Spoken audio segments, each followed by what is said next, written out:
Hey, in this video, I'm going to be sharing with you how these two stand-in secrets changed my acting career. And when you stick around to the end, I've got a great bonus video for you. Are you absolutely desperate for a reader for a home audition? Here are 4 amazing tips. Okay, let's get started.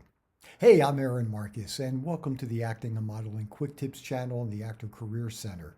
Before I share how these two stand-in secrets really changed my acting career, let me just quickly tell you a little bit about what stand-in work is all about, just in case you're not 100% sure. So on films and television shows, when they're setting up the lighting, getting the camera angles ready to shoot the scene, they're not going to have the principal actor, walk up and down the street or walk across the room or sit in a chair for, an hour or so.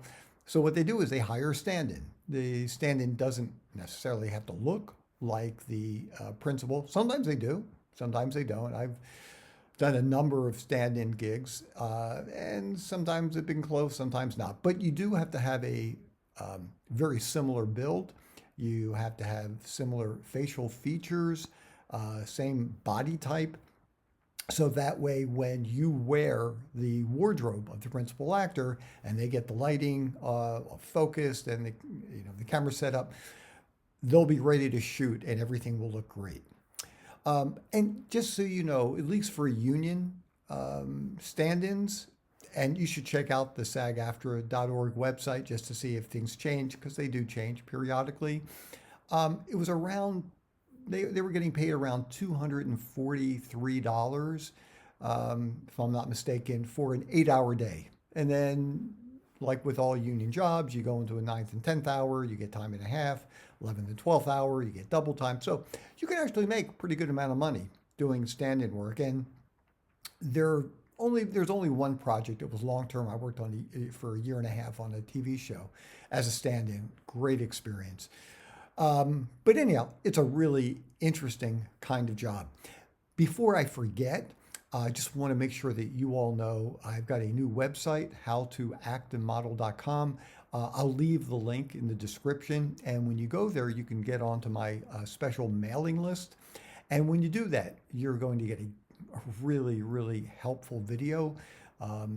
It's 6 tips for creating a great home audition that you really want to watch, and you get that free when you sign up.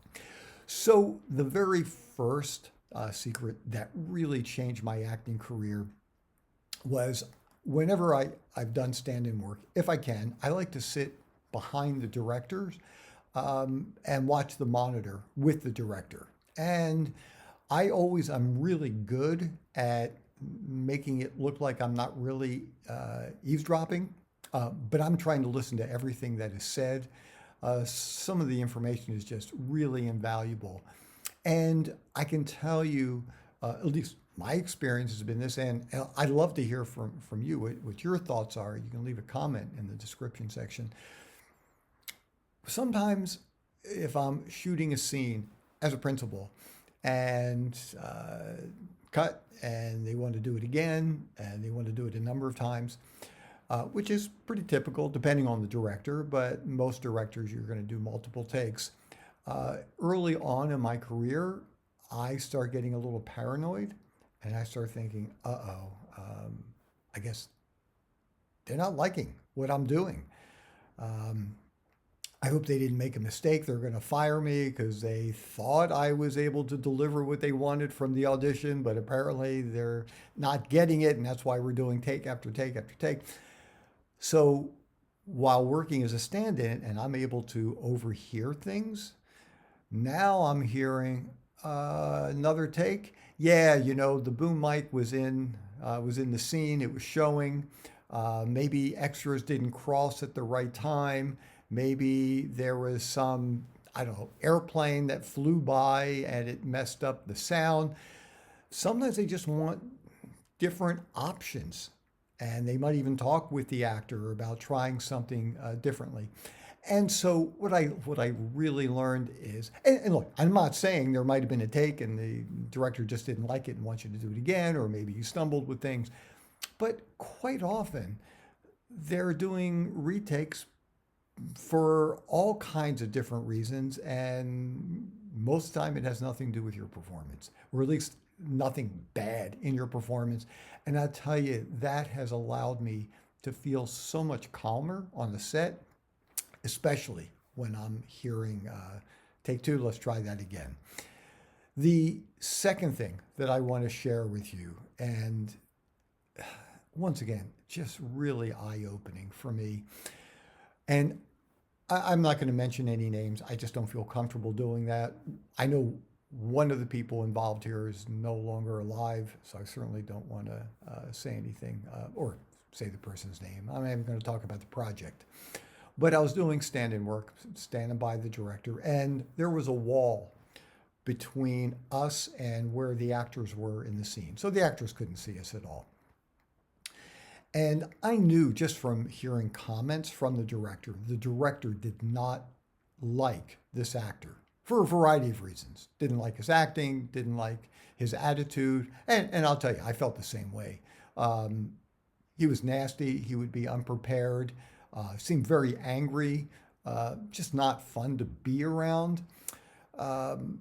And they did a take, and the director, and by the way, this is a very famous director who's done blockbuster movies, takes his headphones off, throws them on the ground, and he's looking at one of the writers and walks around this wall, and I'm able to see and hear things.